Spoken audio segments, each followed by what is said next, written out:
Vamos para o quarto ano hoje para a descoberta do ouro. E aí? Como é bom, né, descobrir o ouro? Vocês gostariam de descobrir o ouro? Eu também gostaria.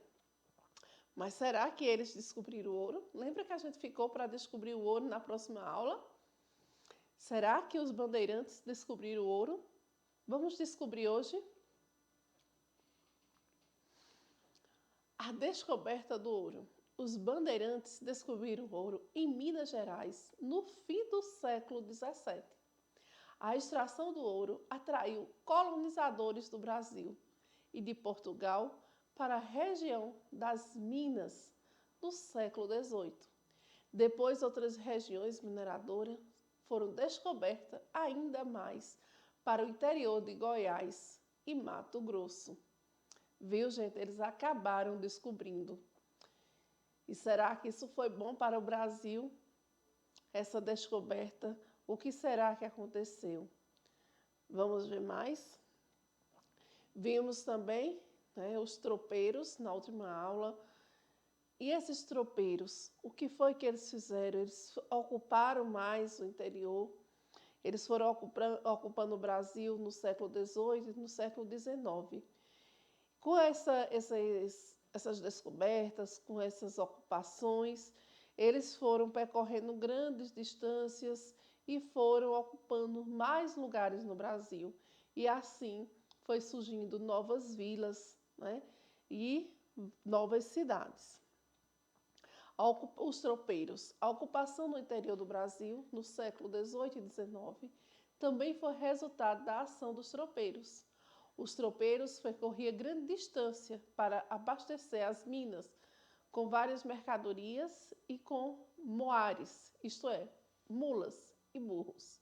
Esses animais eram necessários para transportar todo tipo de carga, além do ouro, que levavam, né, até os portos, as minas, né, até os portos, onde seguiam para Portugal. Então facilitava o transporte, né, porque eles conseguiam carregar grandes pesos, não tinha como homens comuns estar levando essas cargas.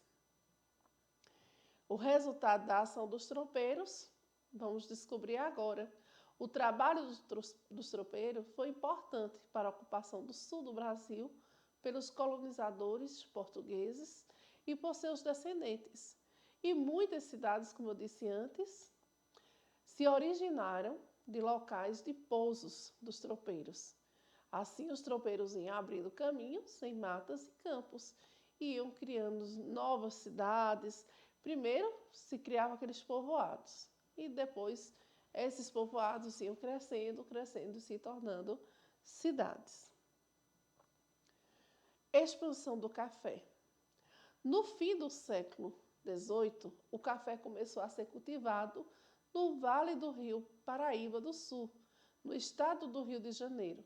Daí se expandiu no século XIX e século XX para as regiões vizinhas, por quase todo o estado de São Paulo e depois para o sul de Minas e o norte do Paraná, tornando-se a maior riqueza econômica do país.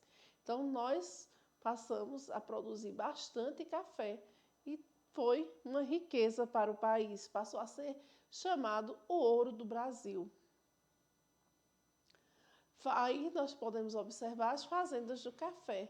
E aí, gente, precisava de muita mão de obra, né? Já tinha mão de obra escrava, que eles escravizavam tanto os negros como os indígenas, mas aí eles também precisavam de mais mão de obra. E aí foi quando eles começaram também a trazer mais pessoas, que foi quando vieram outros, não só os escravos, mas passaram a trazer outras pessoas para trabalhar no Brasil.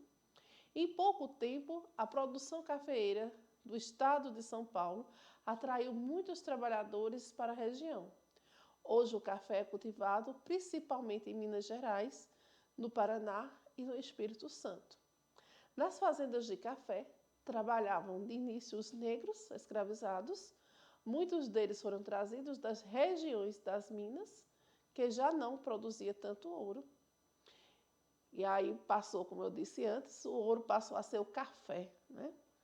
E a partir de 1850, A mão de obra escravizada foi aos poucos sendo substituída pela mão de obra remunerada dos imigrantes europeus, né, que aí passou a chegar esses imigrantes para o Brasil, que foi precisando de mais mão de obra. Como foi acabando a escravidão, então foi precisando de mais mão de obra. E foi surgindo também as indústrias. Na segunda metade do século XIX, alguns proprietários de terras começaram a investir o dinheiro da venda do café em indústrias. As indústrias também utilizavam a mão de obra dos imigrantes. Com a industrialização, a economia do estado de São Paulo cresceu muito, precisando de cada vez mais trabalhadores, que vinha tanto de outros países quanto de outros cantos do Brasil. Então foi cada vez mais crescendo.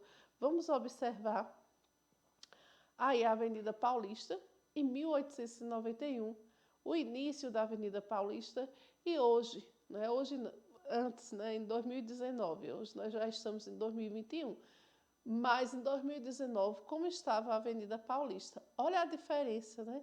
Quantas mudanças. Então, é como eu digo a vocês, as fotos também contam a nossa história. Isso aí é um documento histórico, está contando a nossa história. Então, quantas coisas, quantos avanços, né, nós tivemos. Então, gente, essa foi a nossa aula de hoje e até a próxima aula. Na próxima aula, continuaremos falando um pouco mais sobre a nossa história. Então, beijos, se cuide e até a próxima aula.